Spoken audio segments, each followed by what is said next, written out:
हाँ आइए देखिए आया कि नहीं प्रमाण, देखिए आया कि नहीं हनुमान जी के रूप में। प्रमाण ले लीजिए, भगत जी तुरंत आ गए। प्रमाण हुआ कि नहीं, मानते कि नहीं इस चीज को? इस भजन को मैंने कहा है भगत जी आ गया राम जी का, जितने भी राम जी का भगत है सब हनुमान जी है। तो तुलसीदास जी महाराज लिखा है, ध्यान दीजिएगा, जिन हरि भक्ति हृदय नहीं आड़ी, जीवित सव समान तय प्राणी। हनुमान जी महाराज घोषित कर दिया, जो मेरे नाम में जयकारा नहीं लगाया, जो कीर्तन नहीं किया, तुलसीदास जी लिख दिया क्या, जिन हरि भक्ति हृदय नहीं आड़ी, जीवित सव समान तय प्राणी। क्या बोल रहे हैं? जिनके हृदय में प्रभु का प्रेम नहीं है, मुख से गुणगान नहीं गाते, वो जीते जागता मुर्दा है। मैं नहीं कह रहा हूं, तुलसीदास जी महाराज से पूछिए, ये रामचरितमानस में लिखा है, रामचरितमानस में लिखा है। तो आज भगवान राम का भी चर्चा होगा, क्योंकि दो ही तो अवतार है प्रभु का जो मन को मोह लेते हैं, मन को मोह लेते हैं। जब अयोध्या में चारों भैया चलते हैं ठुमक ठुमक कर, तो कौशल्या मैया का हृदय पिघल जाता है। बहुत भाव है, राम कथा नहीं है, इसलिए बस संक्षेप में अभी ठाकुर जी की लीला हम सबको श्रवण भी करना है। बोले वृंदावन बिहारी लाल की जय। तो श्री सुखदेव जी महाराज परीक्षित जी को कह रहे हैं, को पता है ना कि परीक्षित जी महाराज जी कथा सुन रहे हैं। शुक्रताल में गंगा के तट पर श्राप लगा है, वो मरेंगे, 7 दिन में मृत्यु आएगी। और मृत्यु को मंगलमय करने के लिए श्रीमद् भागवत कथा श्रवण कर रहे हैं। और श्रीमद् भागवत आपको क्या प्रदान करा रहे हैं? परीक्षित जी को अभय दान, सबसे बड़ा दान है। जो भयभीत है उसको अभय कर देना सबसे बड़ा दान है। देखिएगा, कोई संकट में पड़ जाता है, वो जानता है कंडीशन खराब है हॉस्पिटल में, फिर भी बोलते ना भैया कुछ नहीं होगा, ठीक हो जाएगा, ठीक हो जाएगा भैया, चिंता मत करो। करते कि नहीं? अगर आप बोल दीजिएगा डायरेक्ट ऐसा हो गया, तो कहीं वो भी लुढ़क ना जाए, वो लुढ़क ना जाए। इसीलिए अभय दान दिया कीजिएगा। जो व्यक्ति प्रेशर में रहते हैं, डिप्रेशन में रहते हैं, उनको आप इस्तेमाल ऐसा कीजिएगा जो आपको वाणी सुनने के बाद उनको हृदय शिथिल हो जाए, हृदय शिथिल हो जाए। इसीलिए हम लोग नानक दुखिया यहाँ झेल रहे हैं, नानक दुखिया झेल रहे हैं हम लोग। कल हम लोग जैसा लीला सुने, एक लीला छूट गया था कि अगर आपका हृदय शुद्ध रहेगा तो भगवान आपके सामने अवश्य प्रकट हो जाएंगे, लेकिन हृदय को निर्मल करना होगा।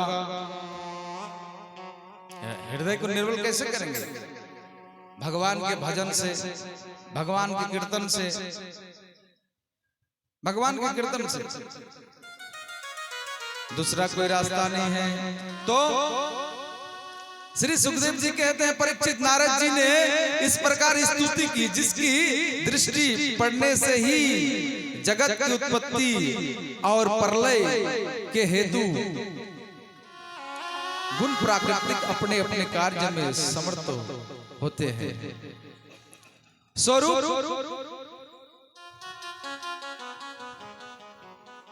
एक राजा था, एक राजा था उत्तानपाद, उनका 2 पुत्र था, ध्रुव जी और उत्तम। लेकिन पत्नी भी 2 उनका था, एक का नाम था सुरुचि और एक का नाम था सुनीति। सुनीति और सुरुचि। लेकिन राजा ज्यादा प्रेम करता था सुरुचि को।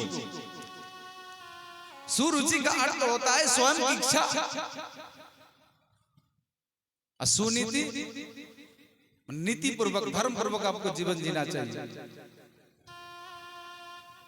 एक नीति जो बना दिए कि ऐसा आपको चलना है, लेकिन बड़ा असंभव है इस कलिकाल में। और ज्यादातर लोग नीति को पसंद नहीं करते हैं, रुचि को पसंद करते हैं। सही है कि गलत? नीति को नहीं अपनाता। अभी आज अनुष्ठान कर रहे हैं हम लोग, यहाँ हम लोग बता देंगे भागवत विराट होने के बाद कुछ नहीं होना चाहिए, लेकिन मानेंगे नहीं, कुछ भी कर सकता है। तो कहने का भाव यह है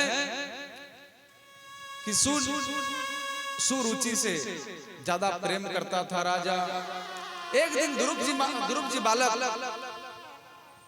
5 साढ़े 5 वर्ष के थे। खेलते खेलते चले आए, पिताश्री की गोद में बैठे। और जैसे पिताश्री की गोद में बैठते हुए देखी कौन? सुरुचि। तुरंत हाथ पकड़कर नीचे उतार दिया। तुम्हारा हिम्मत कैसे हुआ? तुम गोदी में बैठ गए हो, तुम्हें पता नहीं इसके गोदी में अगर आप बैठना चाहते हो तो तुम्हें मेरे कोख से जन्म लेना होगा।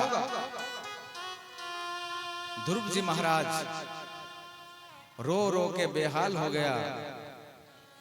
और बच्चा को बैठा लीजिए, डिस्टर्ब हो रहा है, दौड़ा दौड़ी नहीं कीजिएगा सामने से। तो ध्रुव जी महाराज अपनी माँ के पास गए और कहने लगा, माँ क्या मैं पिताजी के गोदी में बैठ नहीं सकता हूँ? मतलब क्यों, क्या हुआ, बैठ सकता हूँ? छोटी माँ ने हमें जबरदस्ती हाथ पकड़कर उतार दिया और बोला, तुम्हें इस गोद में बैठना चाहते हो तो मेरे कोख से जन्म लेना होगा तुम्हें।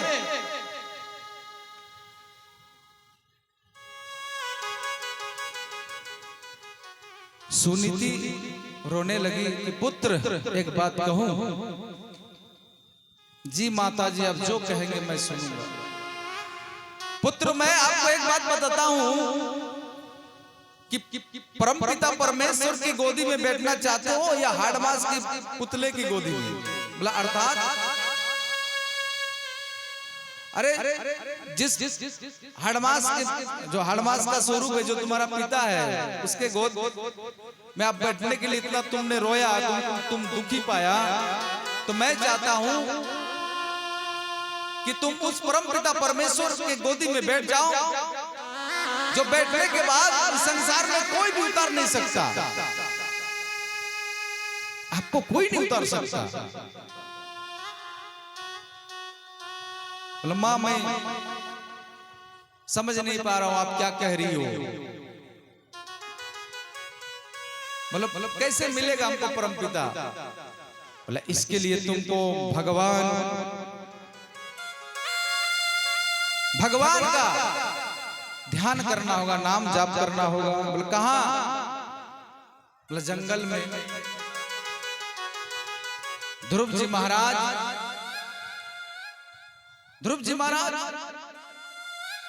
बहुत क्रोध में थे। बोला मैं वही करूंगा। माँ जब ये बात हमको बता रहे हैं, ऐसा हमें मार्ग दे रहे हैं, तो हमको विलंब नहीं करना चाहिए। माँ मैं जा रहा हूँ। बोला हाँ सुन, जा रहे हो लेकिन अच्छी बात है, जाओ पहले पिताश्री को प्रणाम करो, फिर छोटी माँ को प्रणाम करो। बोले नहीं नहीं मैं प्रणाम कैसे करूं? उन्होंने तो हमारा अपमान किया है। माँ क्या कह रही हो आप? बोले सुनो, बड़े बड़े होते हैं, छोटे छोटे। तुम्हें अपमान किया ठीक है, लेकिन तुम सम्मान करो। इस प्रसंग में, ध्रुव जी का प्रसंग में, हम सबको ये सिखाते हैं कि आप भले ही पद वाले हो गए हो या पैसे वाले हो गए हो, अच्छी बात है, लेकिन आप अपने बड़े बुजुर्गों का, धर्मों का, संतों का, साधु का, ब्राह्मणों का आपको सत्कार करना चाहिए, आपको सर झुकाना चाहिए। हम में नहीं रहना चाहिए। ध्रुव जी महाराज का ठीक है, गया प्रणाम किया, अहम में था, राजा भी और उनका पत्नी रानी भी, प्रणाम किया, कुछ भी नहीं बोला, चल दिए। ध्रुव चले वृंदावन को,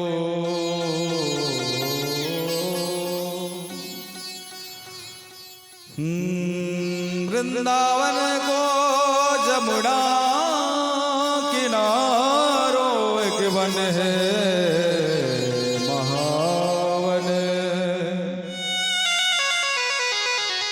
उस वन में ध्रुव जी बसे जाकर।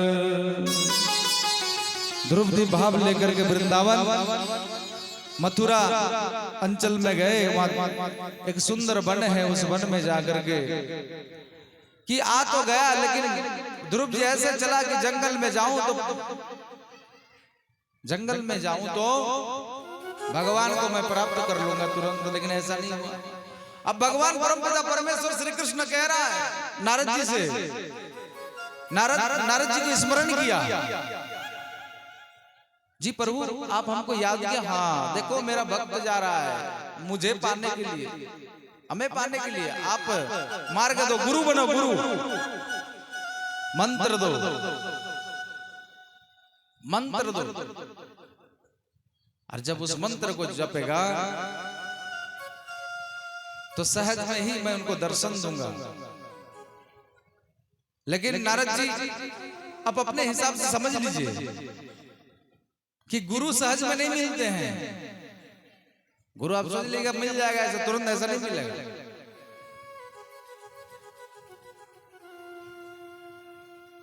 गुरु ऐसा नहीं मिलेगा, परीक्षा तो होगा ही। हम लोग धन्य हैं कि इस जीवन में गुरु मिल गया है, और गोविंद से मिलाने के लिए जो गुरु जी अपनी तरफ से मेहनत करते हैं शिष्यों के लिए, ये परम भाग्यशाली, महासौभाग्यशाली है हम लोग। तो इस प्रकार भगवान के कहने पर नारद जी वहां पे गया और कहने लगा जाकर के बालक को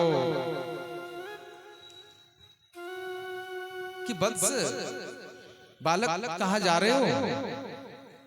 बोले भगवान को पाने के लिए। बोले कैसे पाओगे? ये तो हमको पता नहीं है। माँ ने कहा जब वन को चले जाओ, वन पर चले जाओ मिलेगा, लेकिन कलिकाल में संभव है नहीं, कलिकाल में आप वन नहीं जा पाएंगे। तो कलिकाल में कह रहे हैं कि अब घर को ही वन बना लीजिए, वन। ऐसा ये दृष्टि को रखिए कि यहाँ कोई नहीं है हमारे और भगवान के सिवा। कान को ऐसे बहरे बना लीजिए, अगर गोविंद का नाम चल रहा है या भगवत कथा चल रहा है तो कान खोलो, सुनो। अगर संसारिक प्रपंच की चर्चा चल रहे हैं तो उनके लिए बहरे बन जाओ। ऐसे ही बन करके आपको जीवन जीना है इस कलिकाल में, क्योंकि प्रथम दिन में आप लोग सुने कथा कि ज्ञान और वैराग का भी मुक्ति नहीं मिला इस कलिकाल में। कोई काम नहीं आया ज्ञान और वैराग का, क्योंकि संभव ही नहीं है। वैरागी नहीं बन सकते, ज्ञानी नहीं बन सकते। ज्ञानी कैसे बनेंगे? हमारा 1 रुपया जब खो जाता है कहीं तो हम लोग उसी को कम से कम 2 घंटा सोचे हैं, 1 रुपया गिर गया वहां है, 10 रुपया गिर जाएगा तो और टेंशन हो जाएगा, होता है कि नहीं? तो ज्ञानी को ये भाव होना चाहिए मेरा था थोड़ी, मेरा था ही नहीं 1 रुपया, वो तो परंपरा, ये शरीर उन्हीं का, ये जीवन उन्हीं का है, सृष्टि उन्हीं का है, उसी में समाहित हो जाएंगे एक दिन हम लोग। ये संभव नहीं है, ये संभव ही नहीं है, क्या करें। तो इसीलिए तो कह रहे हैं कि कलयुग में नाम सुमिरन कर लो प्यारे, हैं भजन कर मस्त जवानी पे, बुढ़ापा किसने देखा है। बुढ़ापा किसने देखा है, क्षणभंगुर जिंदगी है बुलबुल की तरह। इसीलिए भजन कर मस्त जवानी में, बुढ़ापा किसने देखा है। बोलिए सब बैठ जाइए। हमारे सनातन धर्म में ऐसा है, किसी का अनादर नहीं होता है। जो भी है सब प्रभु का एक है, सब गोविंद के सामने सब एक है। कोई पद, कोई प्रतिष्ठा, कोई बड़ा, कोई छोटा नहीं है गोविंद के पास। भगवान राम आए, निषाद राज को गले लगाया, सबरी की जूठन खाया मेरे प्रभु ने, कुब्जा को उद्धार किया, प्रेम किया भगवान। इसलिए सबको सादर आमंत्रित है, अपना आसन ग्रहण करके बैठेंगे। जब आप बैठेंगे तो हमको आनंद आएगा। मैंने कल कहा कि खड़े खड़े आपको कुछ भी समझ में नहीं आएगा, है? कार्यकर्ता भी बैठ जाए, जो बेच लगा के अब खड़े हैं आप लोग भी बैठ जाए, कुर्सी लगा कर ही बैठ जाए, लेकिन बैठ जाओ। तो एक बार भाव से बोलेंगे राधे राधे। तो महाराज बोला आप जा रहे हो, लेकिन पता है जंगल में जंगली जानवर है, आपको खा लेगा। अरे छोटे से बच्चा है, घर चले जाओ, क्या भगवान मिलेगा, माँ कह दिया तो मान लिया। बोले नहीं, हमारा पिताश्री हमको अपमान किया है, हमको प्रेम नहीं किया। ये सीखना चाहिए। आज जो व्यासपीठ में हम बैठे हैं ठाकुर जी की कृपा से,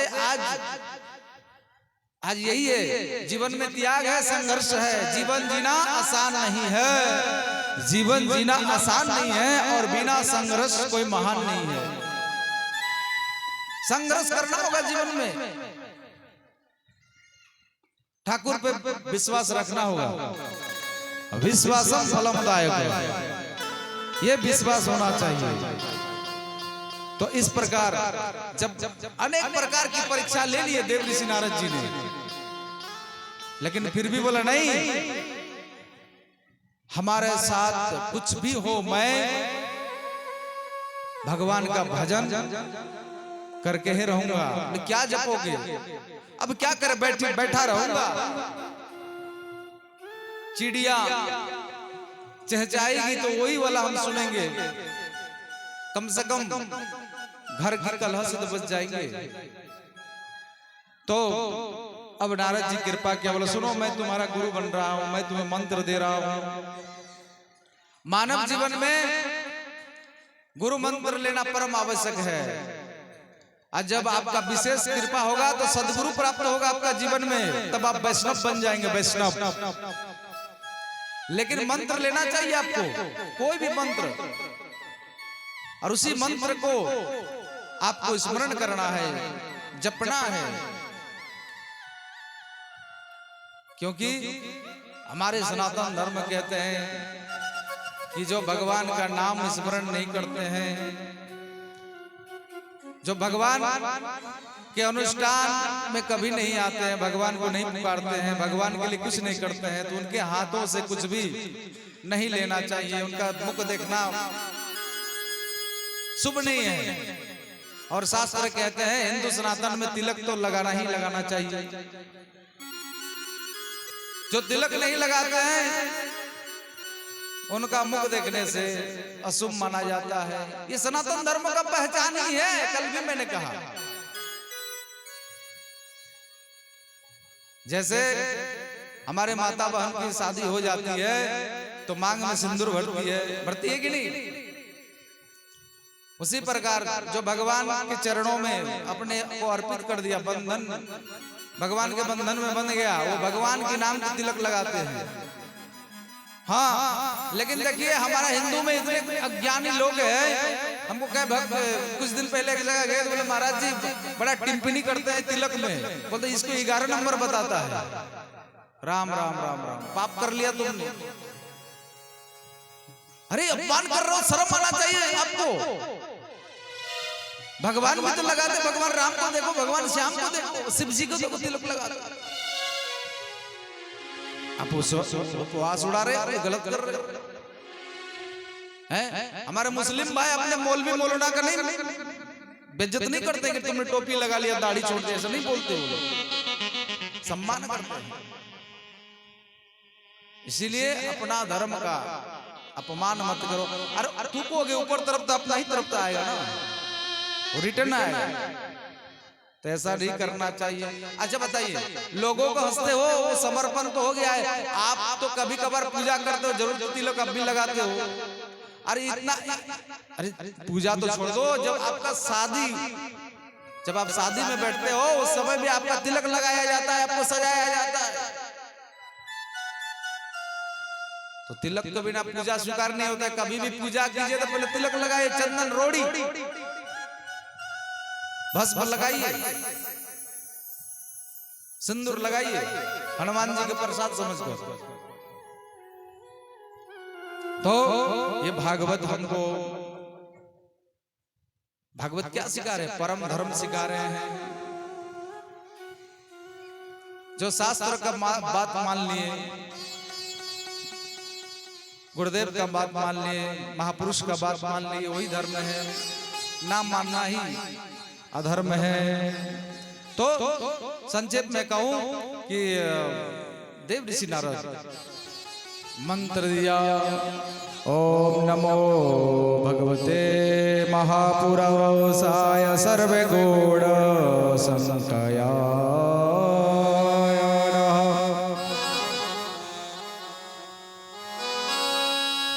भजे भजे यार पाद पंकज वयस्य कृते यस्य न यस्य परम्पराय नमः रायणम्। भगवान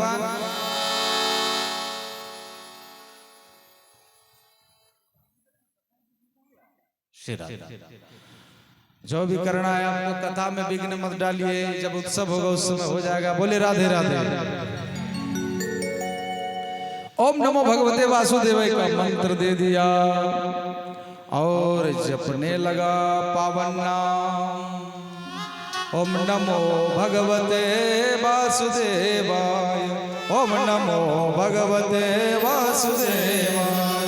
जाते जाते कुछ न कहो इसके सिवा, जाते जाते कुछ न कहो इसके सिवा। ओम नमो भगवते वासुदेवाय, ओम नमो भगवते वासुदेवाय, ओम नमो भगवते वासुदेवाय, ओम नमो भगवते वासुदेवाय। ओ जाते जाते कुछ न कहो इसके सिवा, जाते जाते कुछ न कहो इसके सिवा। ओ जाते जाते कुछ न कहो इसके सिवा। ओम नमो भगवते वासुदेवाय, ओम नमो भगवते वासुदेवाय, ओम नमो भगवते वासुदेवाय, ओम नमो भगवते वासुदेवाय। इस प्रकार ध्रुव जी नाम को जपा, ध्रुव जी नाम जपते जपते जपते जपते भगवान को प्रसन्न कर लिए। अन्न जल सब कुछ छोड़ दिए, हवा भी छोड़ दिए, सब छोड़ दिए। भगवान को मजबूरन आना पड़ा। तो भागवत में ये बात बताया है कि 5.5 महीना तपस्या किया। ओम नमो भगवते वासुदेवाय का भगवान प्रकट हो गए। भगवान जब आए तो इतने भाव विभोर हो गया, इतने भाव विभोर हो गया कि आंखें खुल नहीं रहे हैं, आंखें खुल ही नहीं रहा, ध्यान में मग्न हो गए, नाम जपते जपते अंतरांग से भगवान का दर्शन कर रहे हैं, अंतर्दृष्टि से, दिव्य चक्षु से। जब भगवान श्री कृष्ण शंख चक्र पद्म गदा लेकर प्रकट हुए तो शंख कपोल में सटा दिया, तो उनको भावना आ गया, प्रभु अब प्रभु को जब देखा तो देखते ही रह गया, देखते ही रह गया, ऐसा देखते रह गया।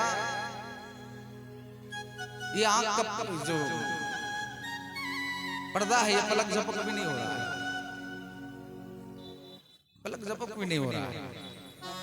तो बोले बस मांगो तुम्हें क्या चाहिए? बोले बस प्रभु कुछ नहीं चाहिए, चाहा तो बहुत कुछ था मैं मांगूंगा, लेकिन आज हमें लग रहा है कि आज मांगूंगा तो कल छूट जाएगा, आज मांगूंगा तो कल छूट जाएगा, यहीं पे रह जाएगा। लेकिन हे प्रभु अब कुछ नहीं चाहिए, आपका चरणों का भक्ति चाहिए। जन्मों जन्मांतर का जो ये चक्कर है, इस चक्कर को हमेशा के लिए काटिए, हमेशा के लिए काटिए मेरे प्रभु, हमें कुछ नहीं चाहिए। हम सबको भी यही भाव रखना चाहिए भगवान के श्री चरणों में।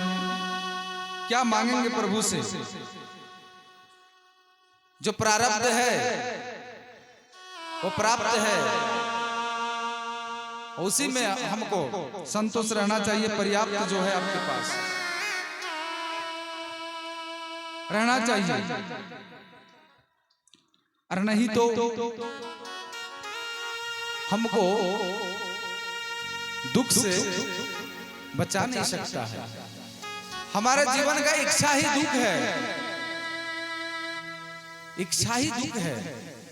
जब इच्छा करोगे और पूर्ण नहीं होगा तब दुखी बन जाओगे। दो संत थे, एक जगह भंडारा चल रहा था, तो खबर आया महात्मन वहां पे भंडारा चल रहा है, जाकर के पा लीजिए प्रसाद। तो एक संत को भाव आया, आज प्रभु ने हमारा लिखा है आज प्रसाद पा जाएंगे, बहुत सुंदर। और दूसरे संत ने कहा अच्छा बहुत बढ़िया होगा, हमें लगता है प्रसाद भी पाएंगे और दक्षिणा में कम से कम 500 रुपया अवश्य मिलेगा। ये भाव लेके गया, और जो ये भंडारा यहाँ कहाँ चलते, वृंदावन में चलते हैं, अयोध्या में चलते हैं। बड़े बड़े संत संतों को ही सेवा करते, बड़े बड़े वैश्य जाते हैं, सेवा करवाते हैं, सेवा कर करके द्रव्य दक्षिणा देते हैं। तो सेवा कर लिया और मस्त हो गया, और ऊपर से 50 रुपया मिल गया उनको, वो मस्त और मस्त हो गया, आनंद आ गया। और दूसरे जो साथी था संत जी, उनको मिला 50, तो दुखी हो गया, लटक गया, गाल पे हाथ धर के बैठ गया, अरे ये तो गड़बड़ हो गया, दुखी हो गया, महा दुखी हो गया। आशा लेके गया था 500 का, 450 का घटा। इसीलिए हम सबको हर समय प्रसन्न रहना चाहिए। कल मैंने कहा ना कि प्रत्येक जीव को संतोष रहना चाहिए और इंद्रियों में संयम रखना चाहिए, तब आप कभी दुखी नहीं होंगे। और दया करना चाहिए सब जीव के प्रति। तो प्रभु मैं कुछ नहीं चाहता हूं। बोला नहीं नहीं,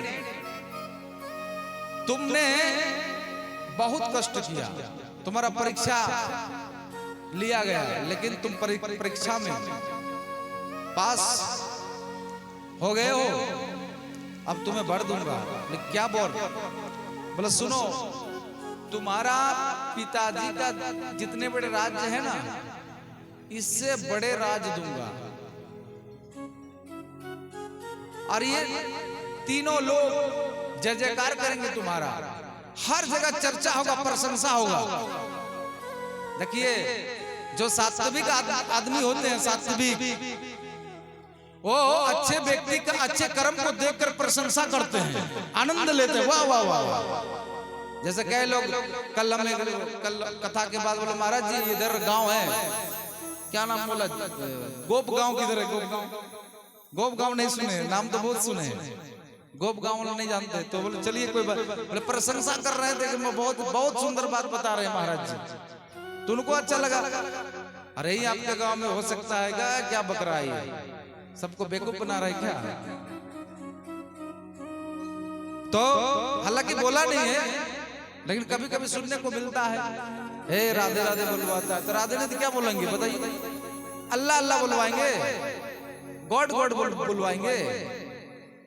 जब राधा रानी सर्वेश्वरी है वृंदावन की, पूरा विश्व ब्रह्मांड, अरे एक आध देश नहीं, 100 देश में राधा नाम प्रचार है, आपको पता ही नहीं है। बड़े बड़े इंजीनियर, डॉक्टर, बड़े बड़े वैज्ञानिक इस्कॉन में जाकर देखिए, आज पूरे वर्ल्ड फेमस है राधा कृष्ण नाम पे। जानता नहीं है, बोल देते, मनमुखी बात करते हैं, शास्त्रों को ढूंढो। और कई लोग तो इतना कहीं सुन लेते हैं बात, उसी को मान लेता है। कभी अपने से पढ़ो, मैं भी ऐसा सोचता था, लेकिन मैंने भागवत को पढ़ा। कुछ लोग कहते हैं राधा जी के भागवत में नाम नहीं है, राधा का एक नाम नहीं है, राधा सहस्त्र नाम है, 1000 नाम है राधा जी का।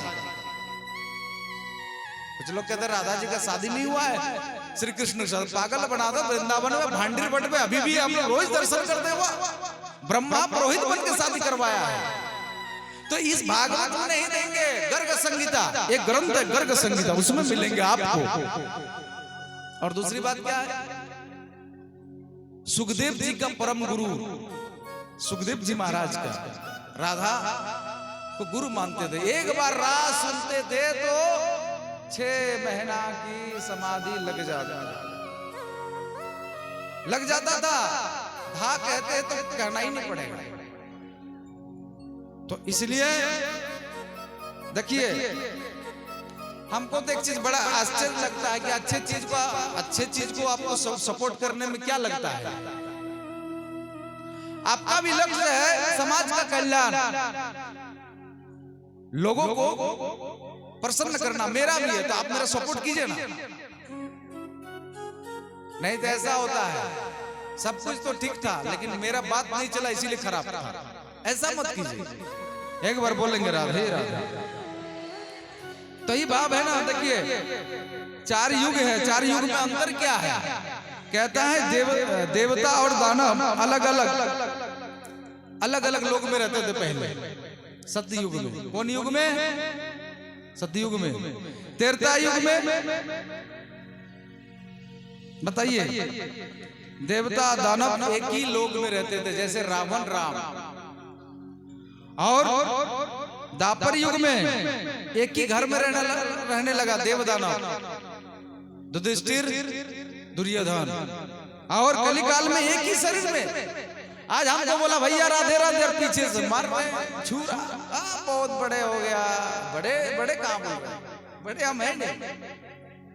लेकिन ये जो आप ये इस क्षेत्र में जहां मैंने जो भी टूटी फूटी वाणी में चर्चा करता हूँ, टूटी फूटी वाणी लौकिक व्याकरण में, देखिए व्याकरण एक प्रकार का है नहीं। मेरा गुरुजी कहते हैं व्याकरण अनेक प्रकार के, क्षेत्रीय भाषा में हम लोग करते हैं।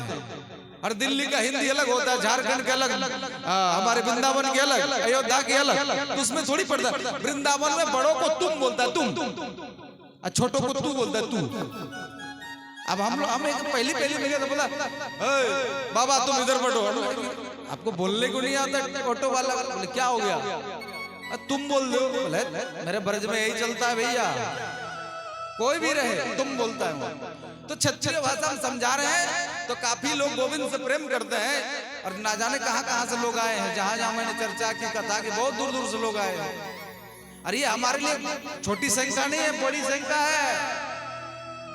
हम लोग देखते हैं बड़े बड़े कथावाचक भी आते हैं, लेकिन भीड़ कम हो जाती है। शुरू दिन से यहाँ भीड़ है, यानी रस है, कथा में रस है, तभी तो बोलिए राधे राधे।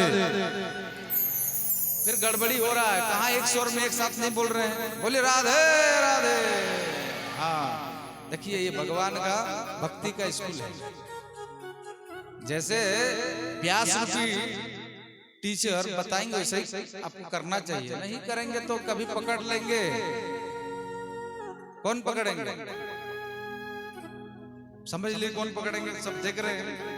तो ध्रुव जी महाराज को वर दिया कि तुम्हारा पिताजी से बढ़कर दे दिया, अब तो राज दे दिया। सुनो, तुम बहुत दिन तक राज करोगे, और जब यहाँ राज तुम्हारा पूर्ण हो जाएगा तो तुम मेरे लोक में आ जाना। आज भी ध्रुव लोक के नाम पे जाने जाते हैं। बोलिए ध्रुव जी महाराज की जय।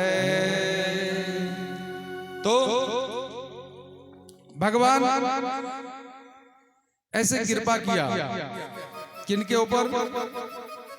ध्रुव जी के ऊपर। हम लोग भी अगर श्रद्धा निष्ठा के साथ भगवान का भजन करेंगे तो मिलेगा, मिलेगा, जरूर मिलेगा। आपको विश्वास रखना पड़ेगा। इसीलिए देखिए, जीवन में ये दो चीज बड़ा दुर्लभ है। भगवान का आश्रय ले लीजिए, ये दुर्लभ है। इसीलिए कहते हैं सूत और लक्ष्मी, सूतधर और लक्ष्मी पापी के वे होई, संत समागम हरि कथा तुलसी दुर्लभ दोई। आपके घर में क्या, संसार में बड़े से बड़े पापी अगर होंगे ना, तो उसके घर में धन संपत्ति पद प्रतिष्ठा की कमी नहीं है, मगर हरि कथा और संत तुलसी ये नहीं होते हैं सबके घर में। क्या होते हैं? बोलिए, सबके घर में नहीं होता है, लेकिन प्रत्येक सनातनी के घर में तुलसी मंदिर होना चाहिए। आंगन में तुलसी रहने से घर की वातावरण शुद्ध रहते हैं, नकारात्मकताएं नहीं आती हैं। इसीलिए वैष्णव जन गुली में गला में तुलसी धारण करके रखते हैं पूरा। तो भगवान इस प्रकार दया किया। अब एक कथा आती है, कल थोड़ा सा छूटा था,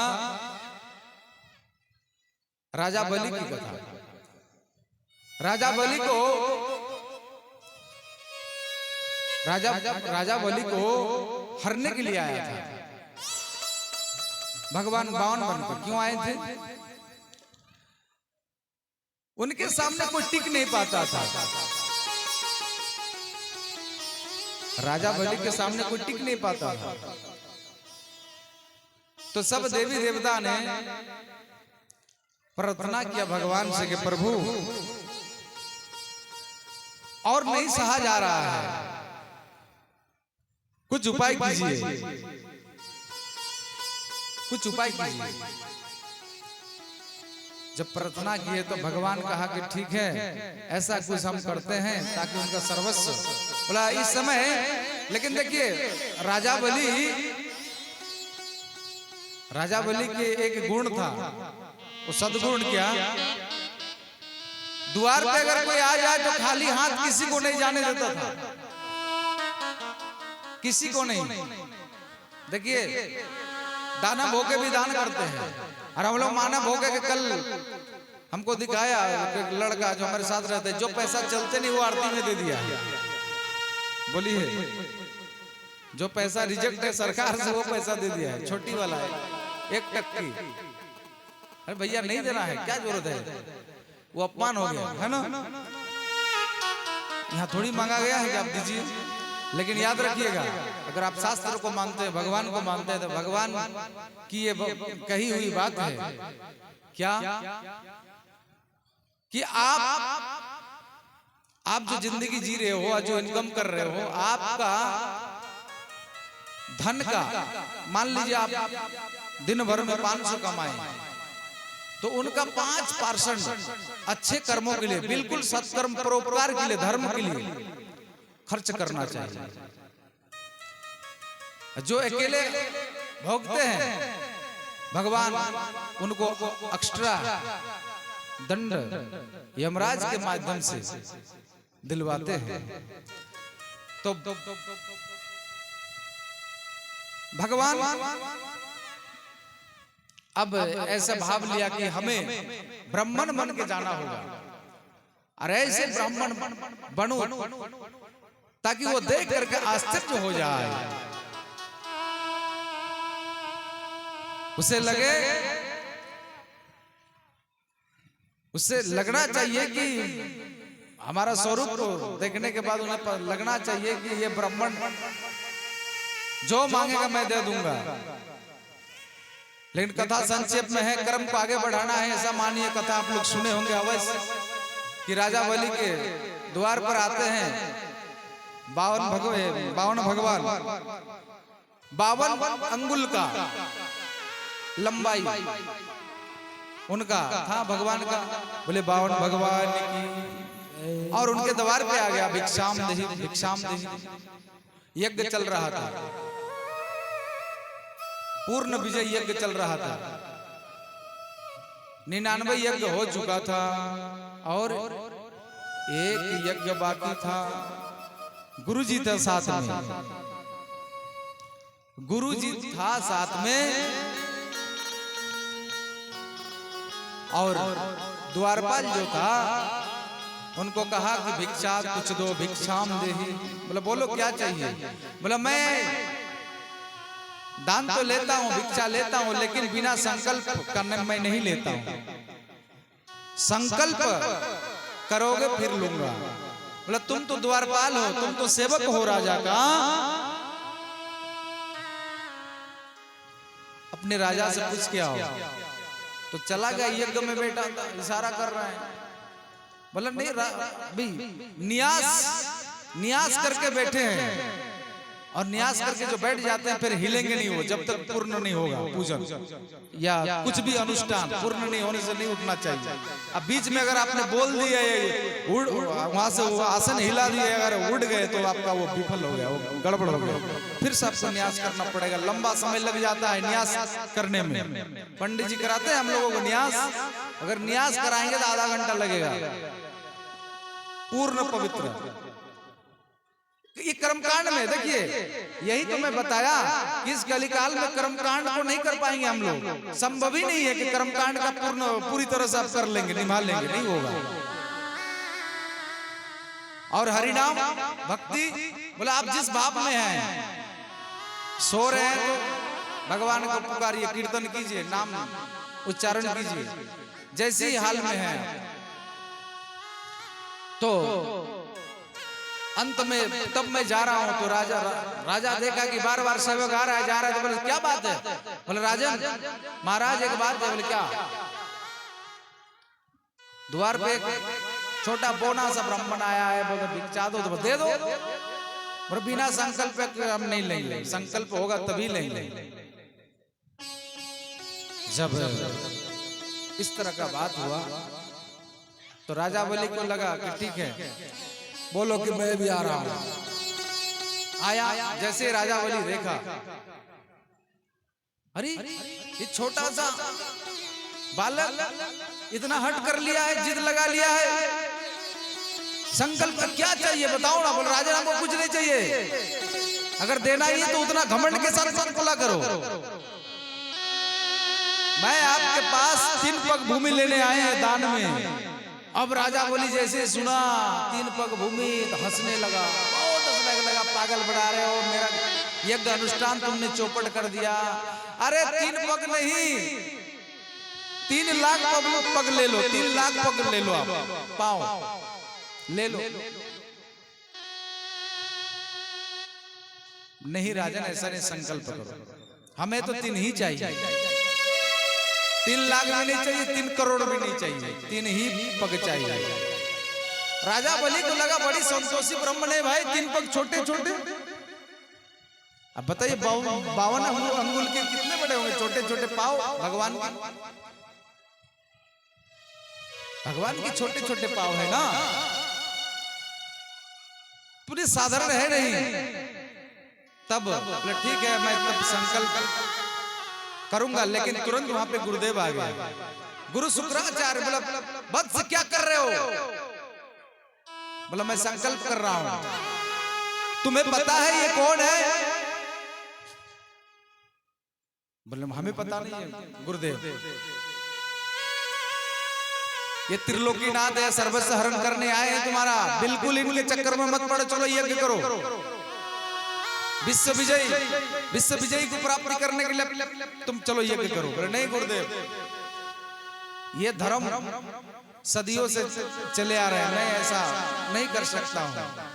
अगर त्रिलोकीनाथ है तो आज मैं भी इतिहास में इतिहास के पन्नों में एक बहुत बड़ा दानदाता के नाम पे जाने जाएंगे कि आज जो जगत के दाता है, दाता आज द्वार पे आए एक दत्त के यहाँ भिक्षा मांगने के लिए, ये भी कम बड़ी बात नहीं है।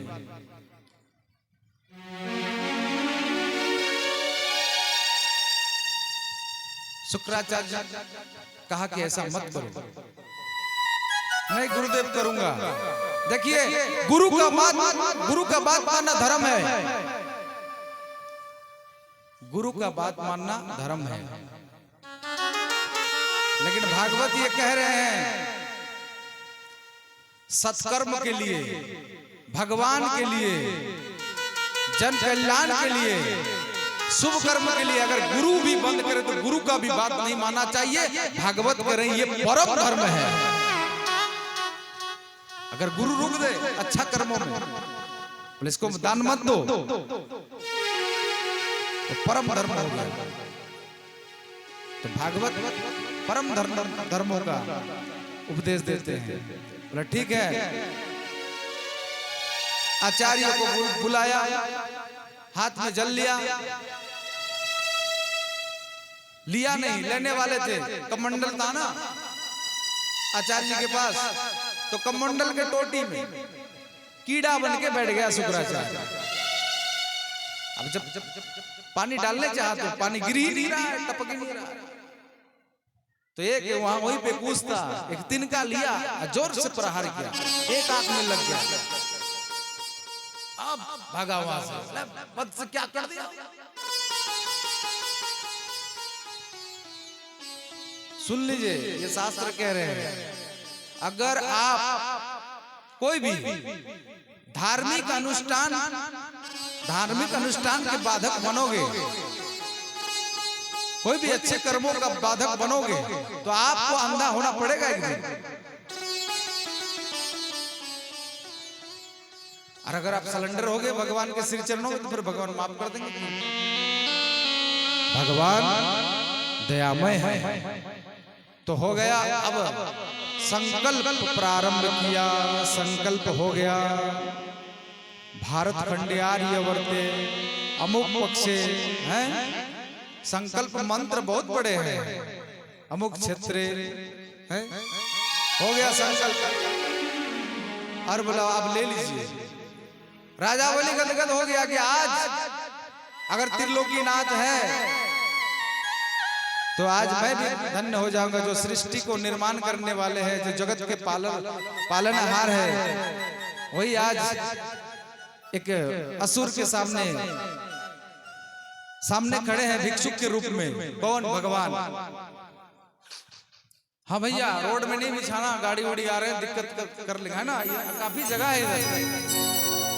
नहीं ऐसा मत कीजिए, रोड में नहीं, मिस्टेक हो जाएगा तो बदनाम। इधर कर लीजिए। नहीं, ये भगवान हमारे फिर कहेंगे कैसे कर दो। बहुत जगह है, कभी नहीं है, अभी बहुत बाकी, कम से कम 500 में बैठा जाएगा। रोड में छोड़ दीजिए, गाड़ी उड़ी आ रहा है, आजकल समय है खराब चल रहा है ना, ऐसा मत कीजिए। बीच रोड में इधर ही कर दीजिए। बोले राधे राधे। क्या बात है, शिथिल पड़ जा रहे इतना। अब तो ग्रीष्म ऋतु आ गया, गर्मी पड़ रहा है। जोर से बोलिए राधे राधे।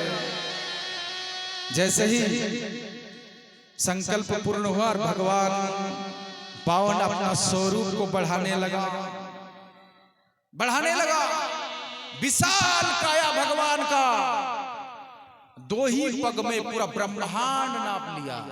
मैंने कल कहा था ना कि भगवान, ये जो बाल कृष्ण भगवान को छोटे देख रहे हैं, भगवान तो रूप को बनाया, किसी को वरदान दिया था कि मैं आपका लाला बन के आऊंगा। भगवान तो वरदान दिया, लेकिन भगवान देखिए, भगवान को प्रत्यक्ष आपको अगर अनुभव करना है, देखना है, तो ये एक बात सीखिए। क्या? भगवान है निराकार, भगवान है निराकार। अरे एक है नर आकार, यानी आपका कुल गुरुदेव। नर आकार में गुरुदेव के रूप में, गुरु साक्षात पर ब्रह्म। एक है नीर आकार, निर्मने जल, तो भगवान का स्वरूप है, जल भी भगवान का स्वरूप है। अब बताइए, इस विश्व ब्रह्मांड में 3 भाग जल है, 1 ही भाग भूमि है। समुद्र देखोगे तो पागल हो जाओगे, हैं?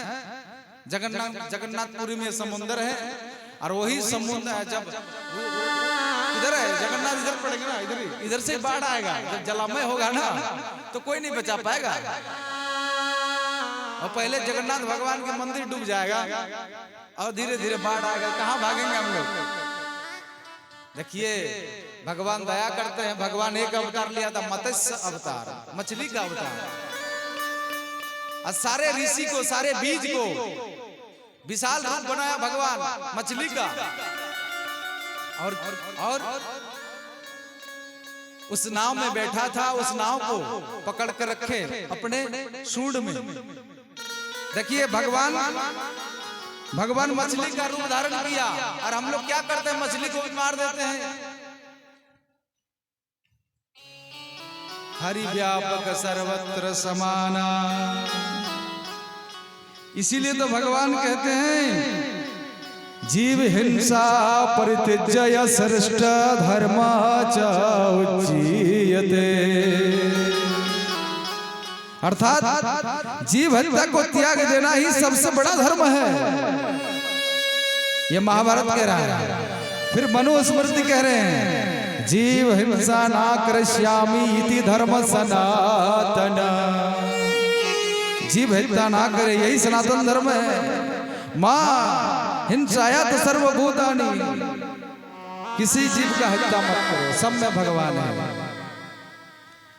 तो अब राजा बलि को कह रहे, राजा बलि थर थर कांप रहे हैं, थर थर कांप रहे हैं। राजा बलि के बहन वहीं पर था। पहले जब बावन को देखा था भगवान को तो कहा था हाँ कितना सुंदर बालक, काश ऐसा मेरा पुत्र होता। आज जब ऐसा किया छल, देखिए भगवान छल इसलिए करते धर्म की रक्षा करने के लिए। अगर धर्म का रक्षा हो रहा है, किसी का हित हो रहा है तो छल करना जायज है।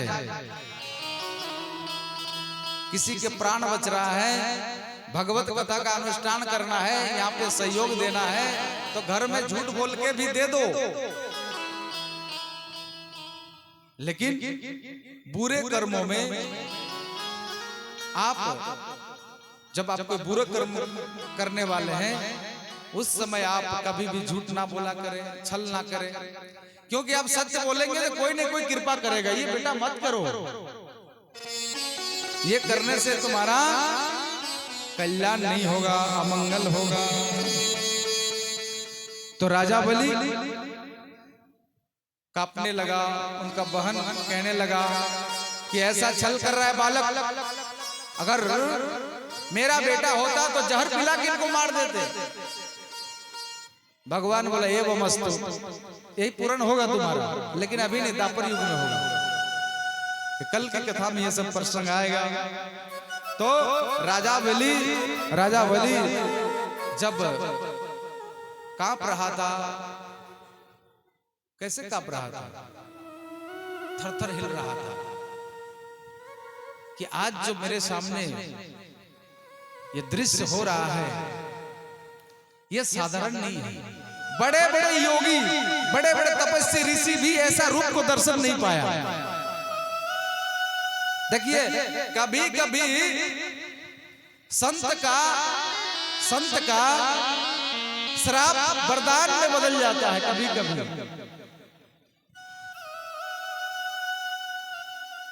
और कभी कभी दुष्ट का प्रेम आपके लिए जीवन बर्बाद साबित हो जाता है। दुष्ट क्या करते हैं आपको? चलो दुष्ट चलो वहां चलो, ऐसा करेंगे वहां, अरे करो क्या दिक्कत है।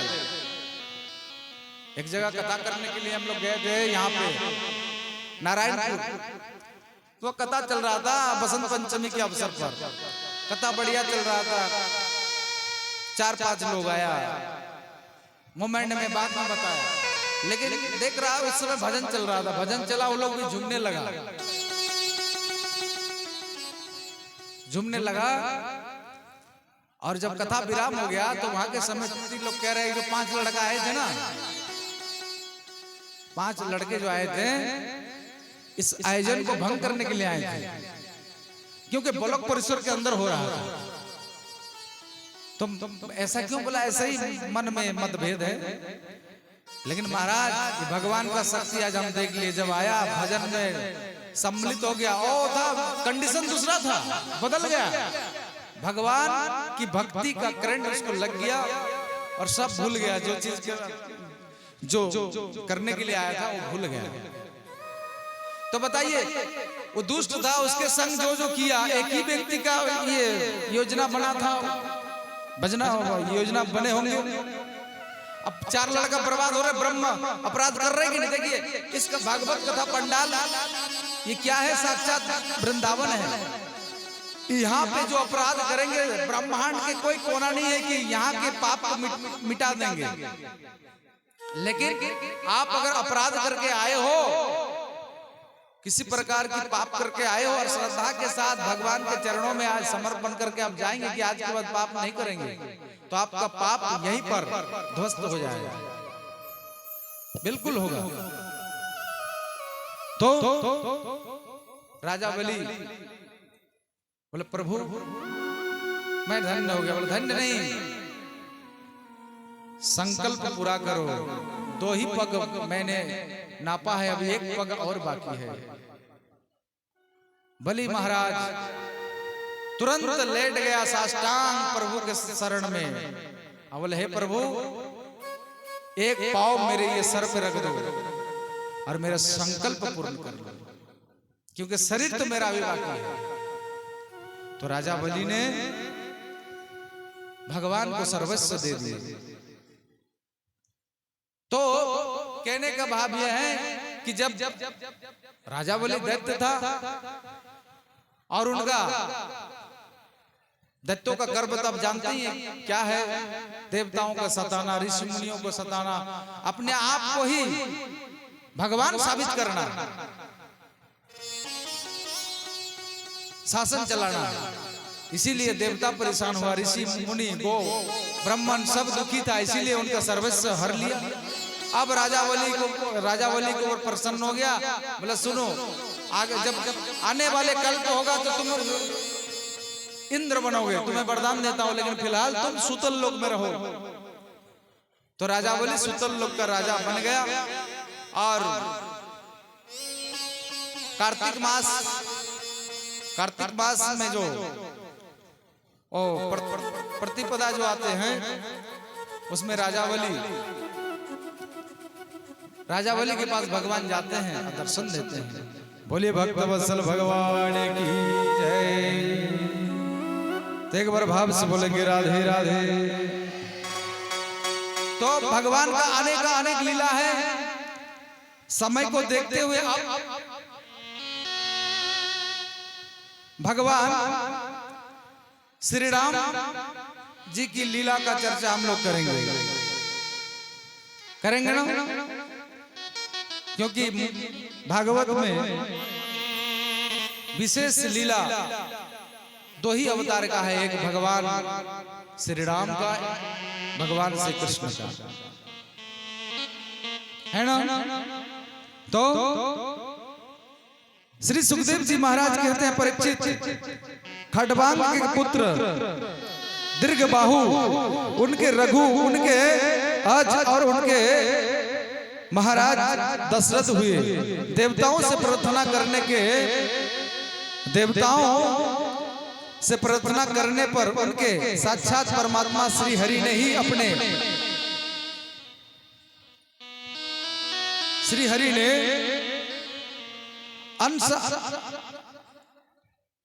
अंश अवतार 4 रूप में करके दशरथ जी महाराज के पुत्र बने। भगवान क्यों आते हैं इस संसार में? भगवान क्यों आते हैं? भगवान आते हैं धर्म की रक्षा करने के लिए, आते हैं कि नहीं? रामचरितमानस का हम लोग चौपाई गाएंगे। जब जब होई धर्म की हानि, बड़ई असुर अधम अभिमानी। गाइए। जब जब होई धर्म की हानि, बड़ई असुर अधम अभिमानी। तब तब प्रभु धरि विविध शरीरा, तब तब प्रभु विविध शरीरा। हरहि कृपा निधि सज्जन पीरा।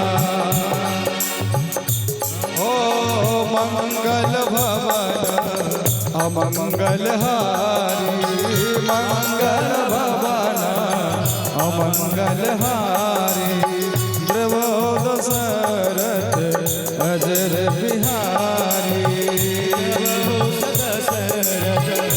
अजर बिहारी। राम सिया राम सिया राम सिया राम, राम सिया राम सिया राम, राम सिया राम सिया राम सिया राम, राम सिया राम सिया राम। सिया राम सिया राम, सिया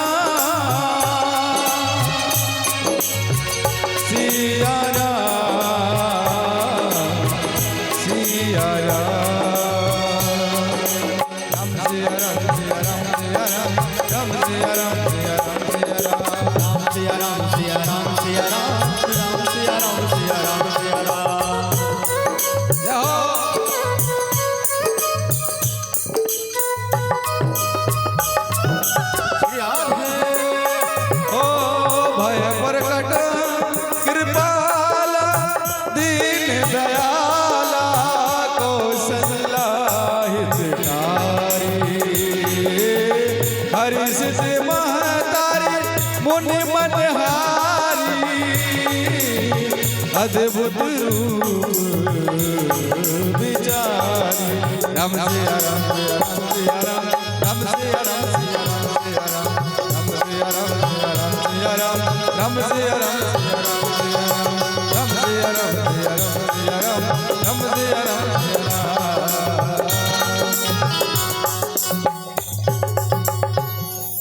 बोले सियावर रामचंद्र भगवान की।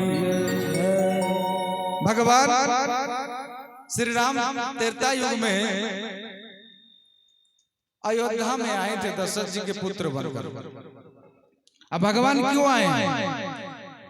भगवान उसी समय आते हैं जब जब हमारे धर्म पर संकट, हमारे धर्म पर जब जब संकट आ जाते हैं तो भगवान रूप धारण करके आते हैं और अभिमान राक्षसों को, बेविचारियों को दंड देते हैं, भक्तों को सुख देते हैं, देवताओं को भी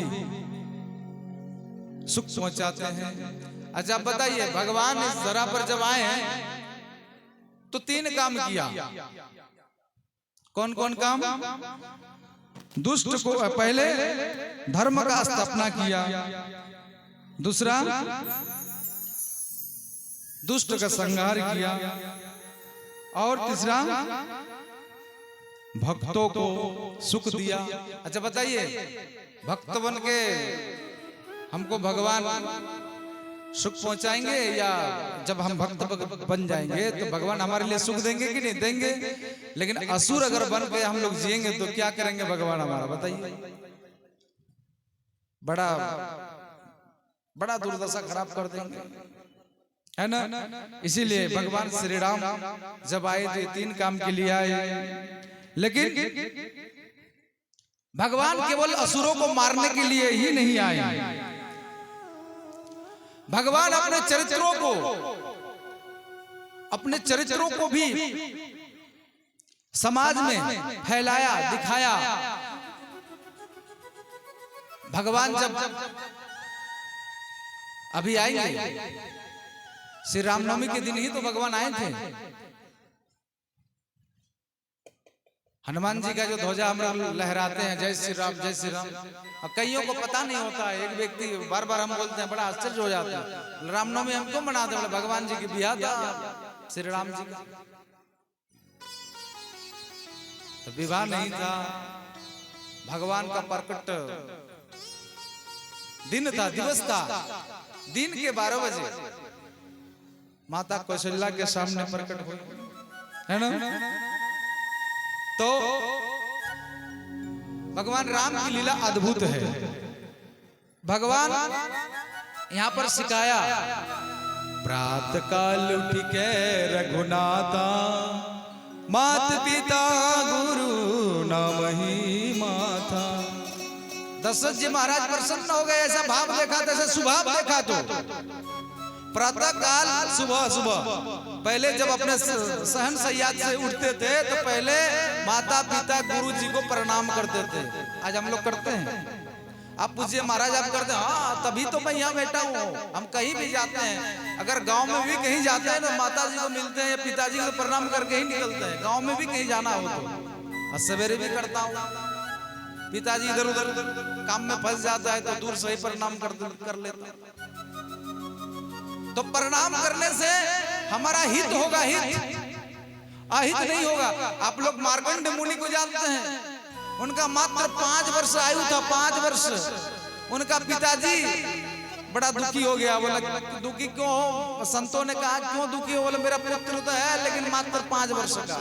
बोला सुनो, आपके दरवाजे से जितने संत जाएंगे ना, अपने बालक को ये सिखाइए कि साहब पुत्र जो भी गुजरेगा, संत महात्मा मनुष्य साष्टांग प्रणाम करना। अब काशी आते थे, काशी बड़े बड़े संत, देव ऋषि नारद,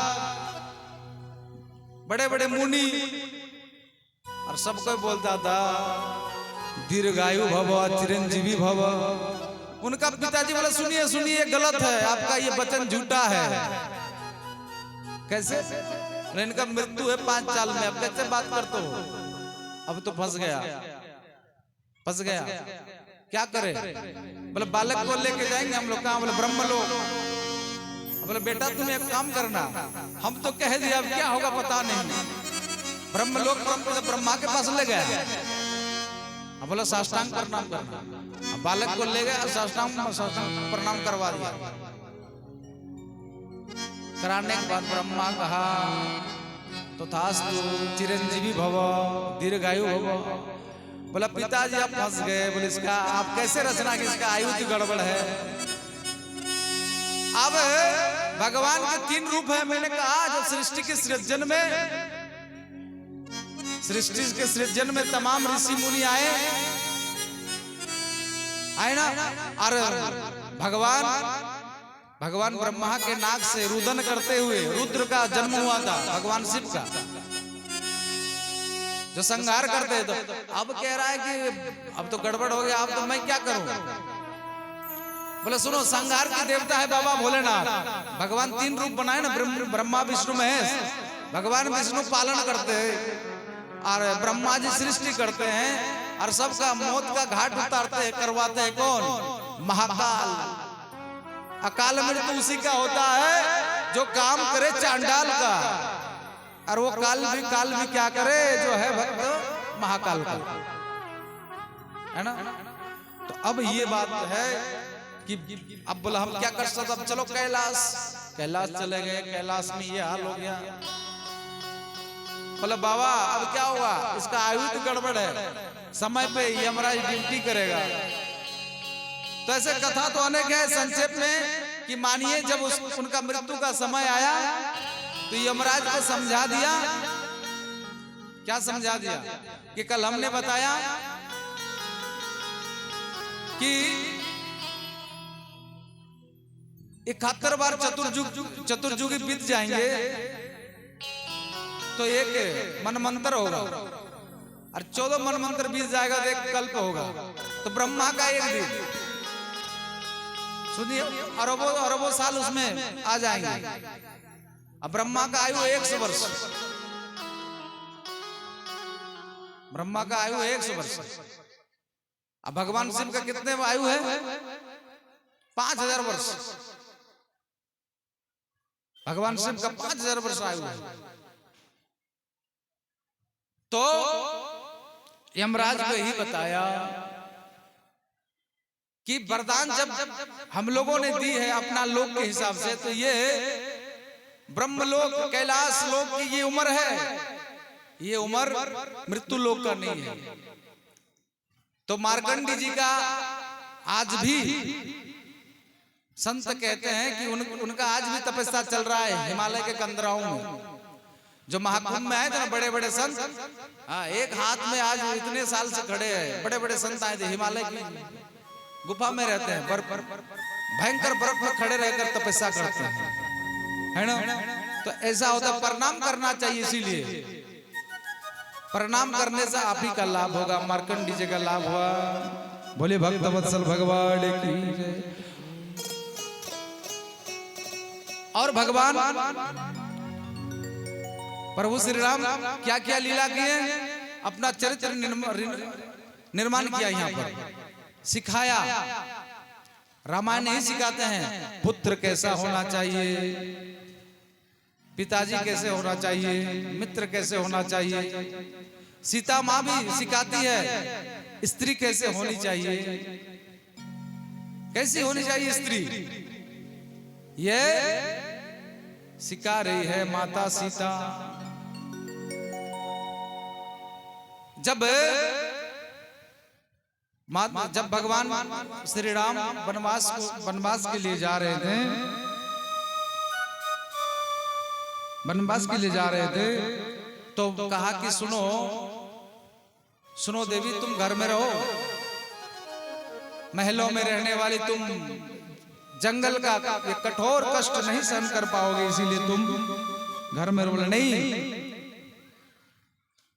अब जानते हो शरीर में जब तक आत्मा है तब तक शरीर का वैल्यू है, तब तक वैल्यू है। और जब तक आत्मा प्राण नहीं रहेगा तो शरीर का कोई वैल्यू नहीं है। उसी प्रकार है प्राणनाथ, स्त्री का प्राण है पति, महलों में राखे चाहे झोपड़ी में बास दे, हर परिस्थिति में मैं प्रसन्न रहूंगी। हे प्राणनाथ, आपके साथ में जाऊंगा, जाऊंगी मैं जाऊंगी। जब नहीं मानी तो भगवान लेके गया। और पुरुष को भी ये ध्यान देना चाहिए, पुरुष का भी ये धर्म है कि अकेला स्त्री को नहीं छोड़ना चाहिए। अगर स्त्री के पास वो हिम्मत, वो सहन है कि हम अकेले रह लेंगे घर में, तो अच्छी बात है। अगर कहे नहीं स्वामी मैं आपके साथ रहूंगा, तो स्त्री को ज्यादा दिन तक कहीं भी पति से दूर नहीं रहनी चाहिए। पत्नी को और पति को भी नहीं रहना चाहिए, क्योंकि मैंने कहा ना कि घोर कलयुग चल रहा है। अरे ये कामदेव बड़े बड़े ऋषियों को, बड़े बड़े संत को गिरा देते हैं, भक्तों को गिरा देते हैं। और ऐसा दृश्य चल रहा है, दृष्टि गोचर हो रहा है, ऐसा शब्द हमको सुनाई मिलता है कि आपको, आपका मन को डगमगा देगा, आपका मन स्थिर नहीं रहेगा। इसीलिए पत्नी की धर्म है कि आप कोशिश करें कि पति से अलग नहीं रहेंगे। पतियों को भी ये मानना चाहिए कि अकेली स्त्री को छोड़ना नहीं चाहिए। हाँ, पुत्र जवान हो तो रखिए साथ। फिर भी इस कलिकाल में कहा गया है कि किसी भी स्त्री को पर पुरुष के साथ एकांत में नहीं रहना चाहिए, चाहे वो पुत्र ही क्यों ना हो, साथ में कभी नहीं रहना चाहिए रात को, क्योंकि ये घोर कलिकाल चल रहा है। ये शास्त्रों में लिखा है, भागवत में भी लिखा है ये बात कि अच्छे अच्छों को ध्यान भ्रष्ट कर देते हैं। बोले राधे राधे। एक स्वर में बोलिए ना, दोनों हाथ उठाकर अच्छा लगेंगे, राधे राधे।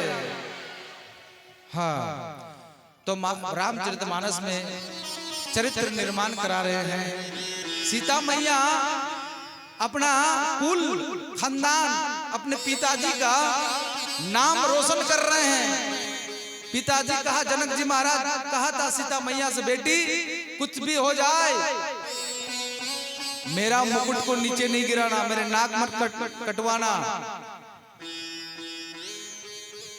जो संस्कार चरित्र मैंने तुम्हें सिखाया, यही चरित्र लेकर के तुम ससुराल में रहोगी और सबका आदर सत्कार अवश्य करोगे। इसलिए सीता माँ की चरित्र में सभी बहन बेटियों को सिखाती है कि सीता जैसी सहनशील होनी चाहिए, चरित्रवान होनी चाहिए, और हर पुत्र को राम जैसा चरित्र होना चाहिए। ऐसा नहीं कि श्री राम नवमी को झंडा लेकर के या यात्रा में जय श्री राम बोल दिया, इसके बाद श्री राम को पता नहीं श्री राम कहाँ चला गया, कहाँ चला गया श्री राम जी, पता ही नहीं चला श्री राम जी है कौन।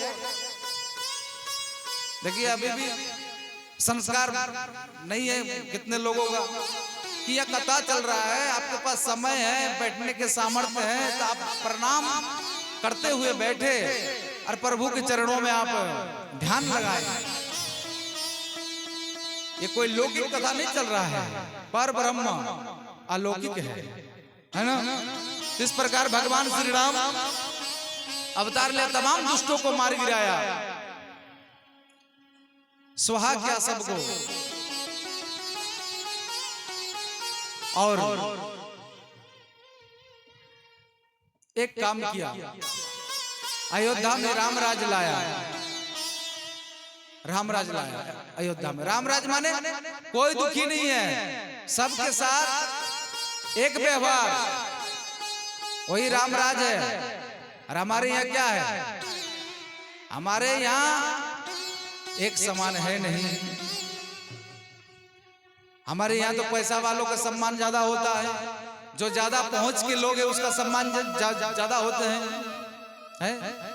देखिए इसीलिए मैंने कहा ना कि इस एरिया में, इस क्षेत्र में कितना बड़े बड़े कार्यक्रम होता है, और कुछ कुछ कहाँ पूछता है हमको कोई, इसलिए नहीं पूछता है कि इसके पास कुछ तो है नहीं, इसके पास तो कुछ है नहीं, और इनके साथ नहीं चल पाऊंगा क्योंकि ये सत्यवादी है। जहां गलत होगा वहां हम रोक लगा देंगे, गलत हो रहा है भाई।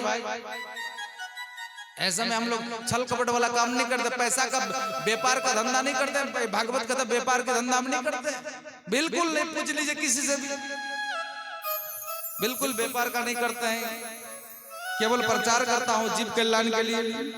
तो इस प्रकार भगवान श्री राम सुंदर सुंदर लीलाएं की,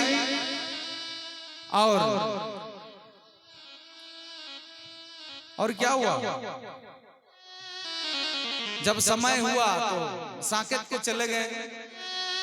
कथा लंबा है, इतना ही समझ लीजिए कि भगवान सारा लीला विराम किया और सीधे साकेत चले गए सरयू के माध्यम से। बोलिए सरयू मैया की जय। तो राम भजन हम नहीं गाए,